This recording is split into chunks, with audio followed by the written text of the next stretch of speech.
Jadi di tataran lebih hakikat tuh sholat itu adalah keterhubungan, dan keterhubungan melahirkan sebuah kepatuhan, dan kepatuhan akan melahirkan sebuah keputusan, persepsi, pengalaman dan sebagainya yang membuat kita itu hidup damai, tenang, bahagia gitu. Itu hasilnya.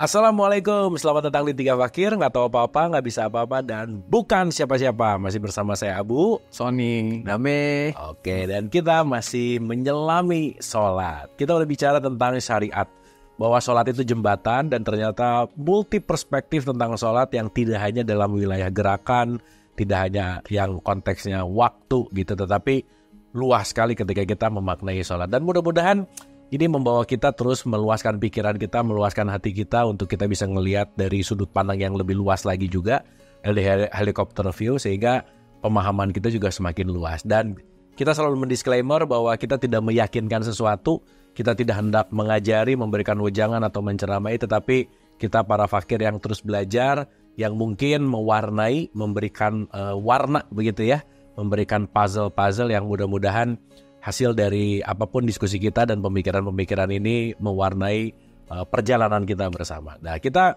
sering sekali mendengar kata-kata as-sholatu imaduddin. Sholat itu adalah tiangnya agama. Wah, ini kan menarik ya, tiangnya agama, penting sekali gitu. Apa sih sebetulnya makna dari tiangnya agama ini? Kita langsung aja, Mas Sony. Ya, makasih Kang Abu, Bang Dame, teman-teman semua ya. Jadi tadi dibilang as-sholatu imaduddin, sholat itu tiang agama. Sebenarnya saya rada beda sih Kang Abu. Ya. Jadi saya tuh memaknai din itu bukan agama. Oh, Oke. Karena menurut pendapat pemahaman saya, Allah itu tidak menciptakan sebuah agama gitu. Ya. Agama itu nyiptain manusia. Cuman yang disebut din itu adalah kepatuhan gitu, sikap. Oke. Jadi itu sikap. Jadi sikap tunduk patuh kepada Allah yang didasari oleh rasa pasrah dan berserah.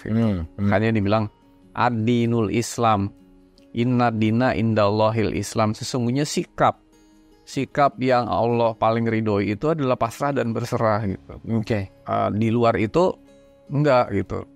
Jadi ini bukan suatu kelompok label atau Allah nyiptain suatu agama gitu ya. Jadi sikap, ajaran itu adalah pasrah dan berserah. Nah, makanya disebut Maliki Yaumiddin, yang bukan merajai hari agama gitu, bukan Yaumiddin. Kalau din tuh memang konsisten diterjemahkan sebagai agama, berarti hari agama dong. Yaum tuh hari, din itu agama. Tapi kan terjemahannya hari pembalasan, padahal itu juga menurut saya kurang tepat. Harusnya yang merajai makhluk-makhluknya yang sudah mempunyai sikap yang tunduk dan patuh gitu. Nah, jadi as-sholatu imaduddin, sholat itu suatu fondasi, boleh disebut fondasi atau tiang boleh gitu, untuk kita itu bisa tunduk dan patuh kepada Allah gitu, ya kan? Nah, tunduk dan patuh kepada Allah itu tunduk patuh kepada apanya gitu kan? Allah itu berkomunikasi lewat banyak hal gitu ya, dan kata-kata atau kitab suci itu adalah cara komunikasi yang menurut saya paling jarang Allah lakukan gitu. Tapi lebih sering tuh lewat ayat, lewat tanda, lewat pikiran, lewat sensasi, lewat pengalaman gitu kan.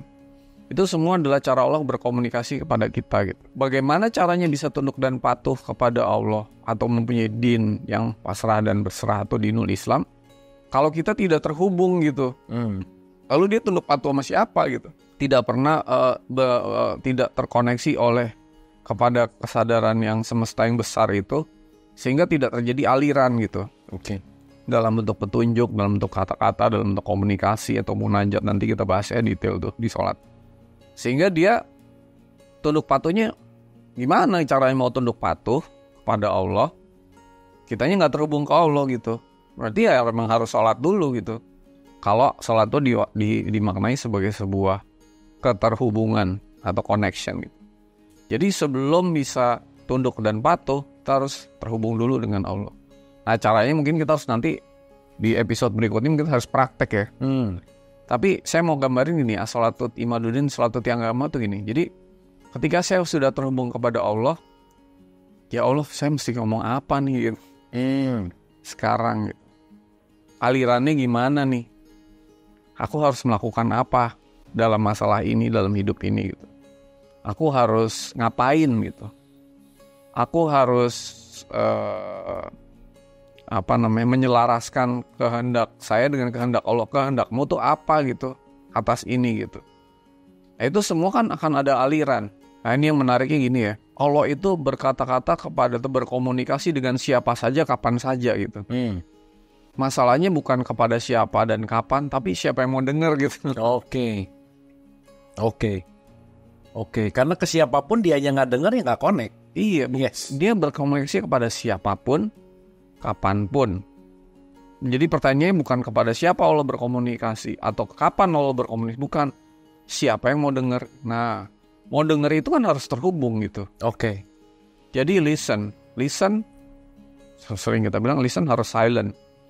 Jadi harus duduk, diam dan terhubung gitu. Baru dia bisa mendengarkan petunjuk-petunjuk Allah. Allah berkomunikasi terus-menerus gitu kepada kita, bukan sekedar berkata-kata, bahkan berkomunikasi gitu. Ketika dia berkomunikasi dan kita nurut ikut petunjuknya, baru kita bisa bilang as-sholatu imaduddin. Sholat itu dasar dari sebuah sikap yang tunduk dan patuh gitu. Tanpa ada sholat ya kita mau tunduk dan patuhnya sama siapa gitu, kan nggak terhubung ke Allah. Jadi di tataran lebih hakikat tuh sholat itu adalah keterhubungan. Dan keterhubungan melahirkan sebuah kepatuhan atau din. Dan kepatuhan akan melahirkan sebuah keputusan, persepsi, pengalaman dan sebagainya yang membuat kita itu hidup dengan damai, tenang, bahagia gitu. Itu hasilnya. Oke. Jadi kalau dibilang as-sholatu zikrullahi akbar ya. Di surat 29 ayat 45, padahal di surat 13 ayat 27-20 dalam 9 ala bidzikrillahi tatmainnul qulub. Artinya dengan berzikir itu hati menjadi tenang. Output dari sholat itu artinya harus super tenang, super damai, super bahagia gitu. Kira-kira gitu. Oke. Nah itu hanya bisa terhubung kalau hanya bisa dialamin ketika kita selalu terhubung. Cara terhubungnya gimana mungkin nanti kita akan bahas ya di episode berikutnya. Tapi poinnya adalah Mas Sony, konteks dari yang namanya tiang itu adalah keterhubungan berarti ya. Dasar, iya. Dasar kan? Dasar untuk kita bisa tunduk dan patuh. Itu dasarnya harus terhubung terus-menerus. Oke. Keterhubungan ya kata kuncinya di situ. Thank you Mas Sony. Bang Damai. Ya, terima kasih Mas Sony Kang Abu. Bismillahirrahmanirrahim. Saya dari tadi itu menyimak kenapa ya kata-kata itu tiang gitu, ya kan? Dimaknai tiang. Mas Sony kan tadi memberi penegasan itu keterhubungan sama fondasi itu. Karena kalau tiang, analogi yang dipakai itu ibarat bangunan, lebih penting tiang atau fondasi gitu. Kalau kita dari situ dulu ya, logika biasa dulu. Kenapa menggunakan kata tiang gitu? Tapi maksud saya itu kan seperti orang bijak yang sudah punya wawasan luas atau penglihatan spiritual luas. Ketika ada orang bertanya, dia harus mencari analogi yang pas kan agar orang yang bertanya itu paham. Ya menurut saya kenapa digunakan kata tiang, itu menyangkut bangunan kehidupan, bangunan filsafat misalnya, atau bangunan negara. Tiang itu penting banget gitu. Runtuh semuanya. Bahkan Sunan Kalijogo juga memberikan simbol Masjid Demak itu, tiang itu harus berapa gitu kan. Iya. Jadi sementara ini sahabat-sahabat Tiga Fakir, kita sadari betul tiang itu adalah, saya lebih pengalaman saya pribadi Mas Sony Kang Abu, saya menggunakan kata pegangan. Yang itu saya bilang cerita pengalaman saya waktu kita bicara waktu itu di Bintaro kan. Ya. Ketika saya sudah semuanya sudah tidak bisa lagi saya andalkan, saya harus punya pegangan dong. Saya harus punya fondasi, saya harus punya rujukan yang tangguh gitu. Kalau di filsafat itu René Descartes itu ketika semua dia nggak bisa percaya lagi, Tuhan dia nggak percaya, guru, pastor, gak ada lagi yang nggak dia percaya. Yang dia percaya apa? Yang pegangan dia. Saya percaya, saya sedang ragu gitu. Kok gitu? Makanya kan filsafat barat itu akhirnya dasar mereka, tiang mereka, pondasi mereka semua kritik. Apapun kritik, jangan main terima aja gitu. Ikan filsafat barat gitu. Nah, dalam perjalanan hidup kita nih teman-teman, 3 fakir. Coba cek aja masing-masing. Bangunan yang saya jalankan kehidupan saya ini. Kalau lagi suatu chaos, satu saat saya chaos, supaya nggak runtuh, apa pegangan saya gitu. Mas Sonita bilang sikap pasrah. Sholat itu tiang agama itu keterhubungan dengan Tuhan itu ya pegangan terakhir gitu. Itu maksud saya. Jadi supaya mulai terasa kan, nggak ini bukan sekedar laku, tapi saya kalau tarik ke saya kan memaknai sholat tiang agama itu jadi begitu. Siapa yang nggak pernah mengalami situasi tak berdaya, chaos, ya kan? Tuhan pegangan saya. Ya apa ininya, metodenya, caranya apa? Apakah dengan melakukan sholat ritual itu? Apakah dengan zikir, meditasi, ketemu guru, atau apapun? Jadi saya mau, kan tadi saya buka-buka lagi. Kalau kamu tidak sholat, maka runtuh bangunan. Oh, kira-kira gitu. Nah, kalau kita tarik ke diri kita nih, supaya ini berasa nih diskusi ini. Sholat, as-sholatu imadudi, sholat itu tiang agama. Karena dalam sholat itu, secara syariat dan secara hakikat, kita kembali punya nyawa gitu, punya keterhubungan. Saya percaya sama seseorang gitu, saya pegang dia berpuluh-puluh tahun. Tahu-tahu ternyata begitu saya dekat, ternyata dia parah gitu. Itu kan ke langit mau runtuh tuh gitu. Ini saya mau berpegang kemana tuh? Wah, tiba-tiba datang Ustaz. As-sholatu iman, sholat itu tiang agama. Iya ada benarnya. Dia akhirnya mau mencari hubungan lagi dengan yang tak bisa goyang. Iya dong. Ya. Misalnya, wah saya percaya sama dia sebagai pemimpin negara. Tahu kok dia begitu ya? Itu kan banyak yang terus tuh zaman pilpres kemarin. Iya. Ini pegangan saya apa? Akhirnya jadi skeptis sama apapun. Itu filsafat modern. Skeptis. Nah saya memahami supaya ini terasa. Kata-kata itu bagus tuh. As-sholatu imaduddin. Nah supaya berasa sholat tiang agama. Ini lepaskan dulu makna sholat awam ya. Kamu dalam situasi sulit. Begitu semuanya sudah runtuh. Peganganmu apa? Nah ketika ada orang yang waktu itu ada yang telepon saya dari luar negeri, Mas. Ada suaminya meninggalkan dia, anaknya juga. Dia ateis. Pegangannya apa? Itu logika udah nggak mampu gitu. Ya jelek-jelek orang yang sholatnya juga masih nggak dahsyat. Ya dia berdoa lah pegangan gue gitu. Belajar pasrah. Ya lumayan. Tapi belum tuntas. Bayangin Kang, orang lagi dihina, di penjara sendirian. Udah gak ada lagi yang dipercaya sekian miliar manusia. Apa peganganmu supaya gak runtuh hidup? So gak? Nongin dia. Ini maksudnya pasti ngerti maksud saya. Jadi ketika kita sudah runtuh semua bangunan yang sudah kita bangun. Apa pegangan? Supaya gak runtuh.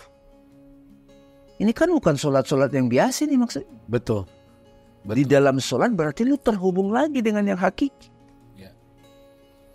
Nah, dalam konteks begini, wah ini benar nih hadis. Kepake kalau nanti sholat mencegah dari perbuatan keji dan itu lain lagi. Ini saya mau bahas tiangnya ini nih.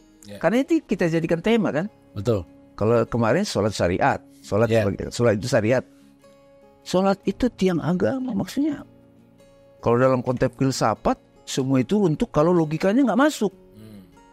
Ibarat di pengadilan kan ada satu fakta tipuan, ya runtuh semua argumen. Ketika semua argumen sudah runtuh, apa argumen yang nggak bisa tergoyahkan?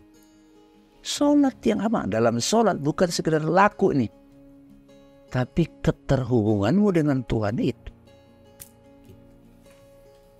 Oke. Keren. Ya biar merenung nih. Iya, teman-teman tiga fakir. Jadi aku nambah perenungannya gini Mas Ani, Bang Damai. Kita nambah satu case dulu aja ya sebelum nanti. Kan sekarang katakanlah orang tua nyuruh anaknya sholat itu menjadi sesuatu. Tapi maaf banget dia sholat tapi korupsi misalnya. Mas Ani, Bang Damai. Betul nggak? Sehingga ketika dia melakukan ibadah sholat dan dia melakukan korupsi, seakan-akan ada separasi gitu bahwa yang penting saya menunaikan yang ini jadi ya nggak jadi laku kesadaran gitu. Apa faktor utamanya Mas Sony? Ya gini, kan tadi kan kita bicara tiang agama kepatuhan. Lalu Kang Abu bicara ketidaksinkronan antara sholat syariat ritual, tapi kok orangnya nggak berubah. Ya. Mungkin kita perlu bicara gini, sholat itu keterhubungan dengan Allah, ya kan? Allah itu adalah sumber dari roh, ya. Lalu yang juga kalau kita lihat roh itu bahasa Arab kan, bahasa Indonesia itu diri sejati lah gitu. Kalau misalnya bahasa kita sebagai diri kita, aku dua ya, saya suka bilang aku tiga, aku dua, aku satu. Jadi untuk bisa terhubung antara Allah dengan kita, yang terhubung antara Allah dan kita tuh roh kita gitu kan. Ya. Oke. Nah roh kita. Sementara orang itu waktu sholat yang terhubung itu badannya, pikirannya gitu. Ya. Jadi sebenarnya nggak terhubung gitu. Iya. Karena yang sholat hanya fisiknya doang gitu. Betul.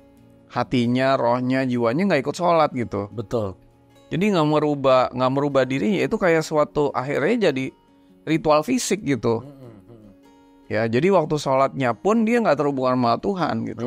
Apalagi di luar sholatnya gitu kan. Betul. Sehingga si sholat itu nggak membuat dia menjadi lebih baik gitu, menjadi zakat, menjadi tumbuh kesadarannya dan sebagainya gitu. Nah jadi harusnya ketika sholat itu yang missing tadi adalah rohnya itu sholat juga nggak gitu, atau hanya cuman fisiknya doang. Nah kalau sholat orang udah sholatnya ngomong udah buru-buru itu udah pasti enggak aja gitu. Iya. Itu dari situ aja udah ketahuan. Jadi kalau dia buru-buru lalu kemudian mementingkan selesai, mementingkan bacaan, bukan suatu rasa gitu ya. Karena kan kewajiban lah ya. Iya, Allah itu kan berkomunikasi pakai rasa, bukan pakai kata-kata atau fisik gitu ya. Jadi di rasa itulah kita bisa terhubung gitu. Kenapa pakai rasa? Karena kalau Allah itu nggak pakai rasa, pakai kata-kata, itu tadi kata-kata itu bahasa yang paling rendah gitu. Rasa itu adalah bahasa yang bisa mengungkapkan segalanya. Jadi hubungan kita sama Allah itu adanya di rasa, adanya di rasa itu adalah bahasa dari jiwa dan roh gitu kira-kira. Jadi waktu sholat tuh rasanya apa gitu? Ada nggak rasa keterhubungannya? Ada nggak rasa harunya? Ada nggak rasa gitu? Kalau akhirnya ada nggak rasa happy-nya, rasa lepasnya, rasa lapangnya, rasa tenang, damai, bahagianya gitu. Oke. Rasanya ada apa enggak gitu. Nah kalau sholat itu nggak berasa, ya pasti nggak ada hubungannya kepada merubah diri seseorang gitu.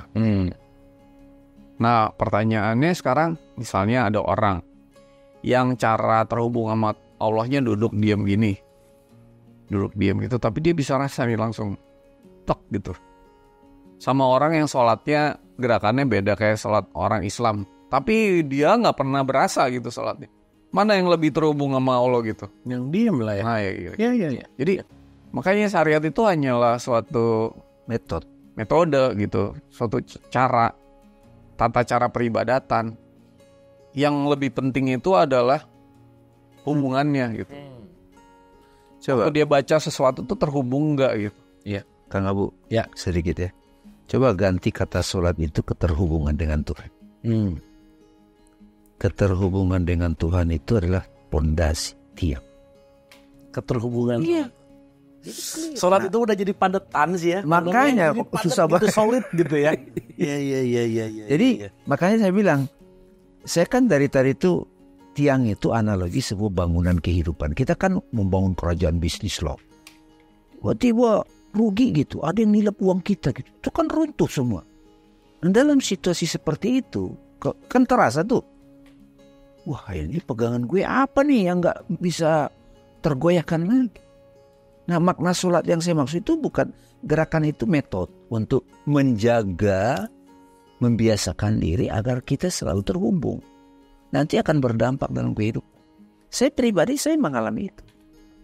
Jadi kalau ibaratnya 7 miliar manusia mengatakan saya sesat, oh saya ada sholat, dalam arti saya punya keterhubungan. Itu kan dahsyat. Itu saya lagi menekankan bahwa as-sholatu imanuddin, itu maksudnya itu. Ya. Kalau dari sisi filosofi saya udah kasih tahu cogito ergo sumnya René Descartes. Dia ragu semuanya. Tapi ketika saya ragu, saya nggak bisa ragu pada keraguan itu. Nah di situ dia mulai, itu kan pengalaman langsung. Jadi, nah setelah mengalami itu, saya udah terhubung dengan Tuhan. Udah nggak saya bantah, nggak ada keraguan. Mau bumi gonjang-ganjing dia udah.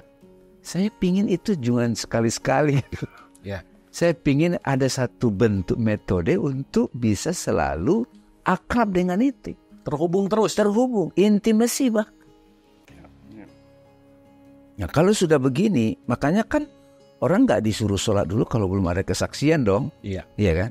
Jadi penekanan kita tadi, sholat itu tiang agama, sholat adalah keterhubungan dengan yang maha real, yang di atas segalanya. Itu tiang agama. Oke. Ada dapat pasrahnya. Coba sekarang kita tiba-tiba diponis mau mati atau digoyor perang deh. Wah, pegangan kita apa nih? Mungkin gini Kang Abu ya, Bang Damai. Maaf ya saya potong dikit. Kita tuh sekarang terlalu mempermasalahkan kata-kata gerakan. Betul. Tapi pengalaman. Iya, langsungnya itu. Pengalaman langsung. Iya. Yang pernah, Kamu waktu sholat tuh ngalamin apa sih? yang pernah dibahas Mas Sony mungkin terlalu banyak memperingati tidak mengalami. Iya, Iya. betul. Jadi pengalaman keterhubungan itu ada nggak sih gitu? Oke. Jadi wah kita ngomongin bacaannya, gerakannya, macam-macam. Pengalamannya ada nggak? Waktu sholat ngalamin apa gitu? Itu pertanyaan basic sih. Betul. Kalau Nah itu menarik nih kalau nanya anak muda. Kamu ngalamin apa? kamu ada nggak keterhubungan sama ngalamin nggak gitu? Nah kalau nggak ngalamin, berarti cara sholatnya harus diperbaiki gitu. Karena sebenarnya yang Nabi Muhammad mau itu adalah sholat itu menjadikan kita terhubung dengan Allah dan ada suatu pengalaman spiritual ketika sholat. Bisa disebut Mi'rajul Mukminin atau apapun gitu Dan ya. berdampak tanha anil fasewal Munkar. Karena ada pengalaman di situ. Kita kan sholat mengalami apa? Ya mengalami gerakan. Gitu. Bukan mengalami keterhubungan gitu. Dan Jadi, memang didrive oleh takut sih Mas. Sejujurnya. Tapi orang beragama itu memang sangat mementingkan kata-kata kitab suci apa segala macam. Tapi sangat mengabaikan pengalaman. Itu pengalaman langsung. Rule of thumb. Orang beragama rata-rata begitu. Makanya ini harus dirubah gitu. Bahwa kita sholat harus mengalami keterhubungan, bukan sekedar menyelesaikan kewajiban gitu. Sehingga yang namanya kewajiban itu jadi beban lama-lama. Beban. Benar. Jadi suatu ketakutan. Makanya kalau yang telat dikit bisa marah-marah tuh, bisa ngamuk. Nanti dosa neraka. Iya. Padahal bukan itu sebenarnya gitu. Harusnya sholat itu menjadi sebuah pengalaman, lalu dari pengalaman itu menjadi sebuah kenikmatan. Iya, of course. Nah, kenikmatan jadinya sebuah kebutuhan. Nah, itu gitu, arahnya ke sana gitu. Tapi kalau sholat tidak mengalami pengalaman itu, ya jadi beban. Ketika Mas Sony tadi menekankan pengalaman langsung terhubung itu, pantas kalau dibilang sholat itu tiang agama. Iya. Dan pantas lagi, yang pertama dinilai di akhirat adalah sholat. Iya benar. Pengalaman Kalau itu ya. Pengalaman terus. Benar. Jadi masuk akal. Jadi bukan pemahaman kita yang terlalu dangkal yang membuat kita jadi nggak ngeh. Dan coba kita cek semua kata-kata di Al-Quran sholat. Kita ganti dengan keterhubungan. Dan ada orang yang udah dapat pernah misalnya, kamu pernah ngalamin sholat enak? Wah pernah, kira-kira 2 bulan yang lalu gitu. Yang waktu yang paling indah kan right now gitu. Iya. Jadi bukan nanti ya pas zuhur lah gitu. Padahal ini masih jam 9. Ngapain nunggu nanti gitu loh, ngalamin pengalaman itu. Iya. Kenapa nggak saat yang paling ini indah itu adalah now. Nggak ada nanti, nggak ada kemarin. Kalaupun udah pernah ngalamin 1000 kali, 1 juta kali kemarin, Yang penting bukan yang kemarin, yang saat ini. Jangan-jangan Mas, sholat yang dimaksud itu direct path. Ya, Direct path, direct experience. direct experience langsung mengalami. Yes. Dan terus-menerus. Terus-menerus, permanen. Jadi Allah nggak bilang kalau yang akan dihitung tuh bukan berarti yang dihitung tuh adalah wah yang dulu berapa kali kamu udah pernah ngalamin ini 10.000 kali gitu. Tapi yang sekarang saat ini enggak gitu. Tapi ada orang yang dulu-dulunya mungkin ini, tapi right now and going forward selalu gitu. Iya. Yang lebih penting yang mana, lebih bagus yang mana gitu. Semua Yang saat ini. Iya. Oke. Wah, Kang Abu ini terakhir nih. ya. Ini menarik. Kata-kata Tiang. Tadi pas kita ngomong, tadi kan saya suka nyimak Mas Son ini. Ada catatan saya di situ. Jadi sholat sebagai tiang agama itu apa? Ya aku. Makanya dalam pembahasan sufistik, Tuhan pun sholat. Ya, Bukan sebagai gerakan. betul. Jadi sebenarnya dia highest Ada ayatnya tuh. Iya. Baca surat 2 152. Iya. Iya kan? Yes. Surat 2 Al-Baqarah ayat 152. Oke. Auzubillahi minasyaitonirrajim. Bismillahirrahmanirrahim. Karena itu ingatlah kamu kepadaku, niscaya aku ingat pula kepadamu. Ya, Allah juga ingat. Dan bersyukurlah kepadaku dan janganlah kamu mengingkari nikmatku. Ya bukan berarti kalau kita ingat Allah ingat. Kalau kita nggak ingat Allah lupa, nggak juga kan. Ya. Tapi Allah selalu ingat. Ya. Kita yang selalu lupa kira-kira gitu. Jadi mungkin pembahasan aku ini mungkin nanti agak kita kantongin dulu. Ujungnya ke aku ya. Itu lalu loncat. Oke, tapi seru. Iya. Oke, thank you Mas Soni, Bang Dame. Mungkin secara sederhana ada pertanyaan yang sederhana bahwa bisa ngelihat orang sholat nggak? Semua jawab bisa. Tetapi ternyata yang dilihat bukan sholatnya, tetapi gerakannya. Bahwa yang terpenting sebetulnya bukan masalah gerakannya, karena sholat nggak bisa dilihat, tetapi bisa dirasakan. Karena kenapa? Sholat tidak hanya berbentuk hanya gerakan, tetapi juga pengalaman yang outputnya adalah perilaku dan akhlak yang lebih baik. Terima kasih.